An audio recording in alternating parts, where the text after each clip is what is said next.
Elections in Kenya must be dignifying, not abusive.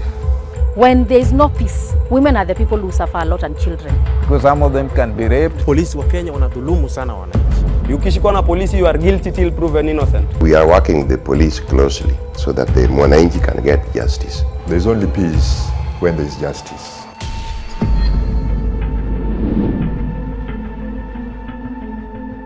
The Independent Medical Legal Unit is a human rights, governance and health NGO.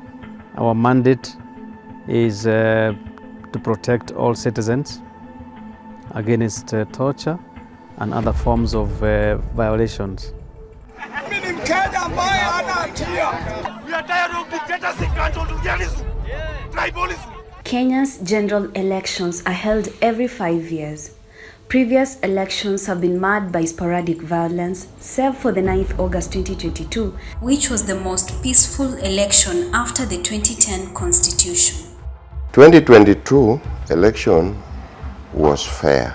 Whenever we are expecting elections, people migrate from urban areas to the rural areas because that is where they feel is safe.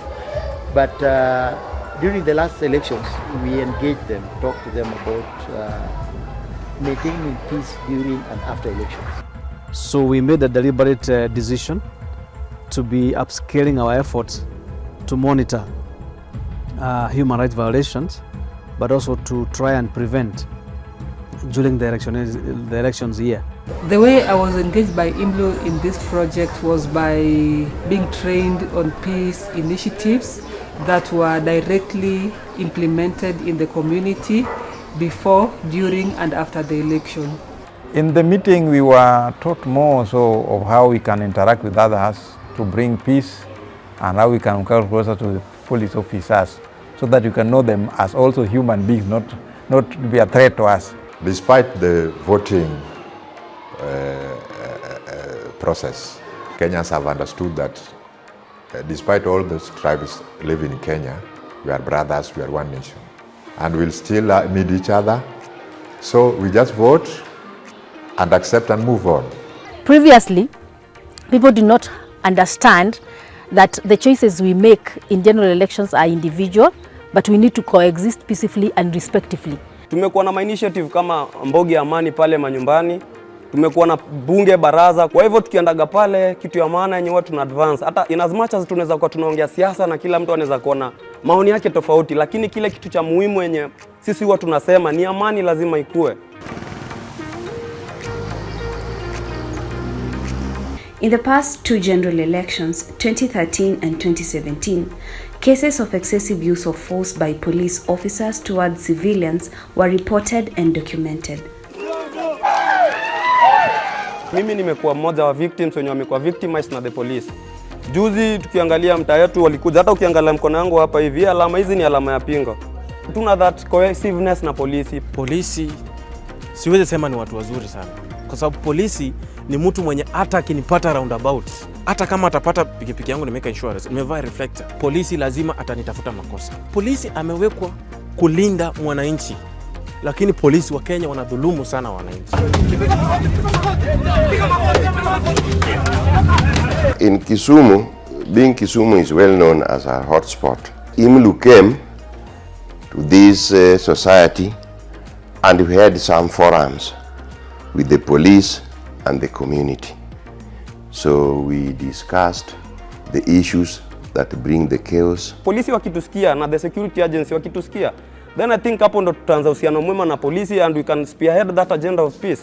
This is one of the places where IMLU came and held a community forum where leaders were called, religious leaders, border riders, other community leaders were called, opinion shapers in the community were called, and they were taught about peace. And people took the messages to their neighbors and they shared the messages, and that helped in maintaining peace. So this peace initiative by IMLU was key to our work because it enabled us to approach the cases that were coming to our office through peace and through dialogue. It served us well because we were able to maintain peace and ensure that no youth will be misused either by our elders or by the politicians or the government itself. Peace and cohesion after elections serve as a crucial preventive measure to avoid such violence, promoting dialogue, understanding, and respect.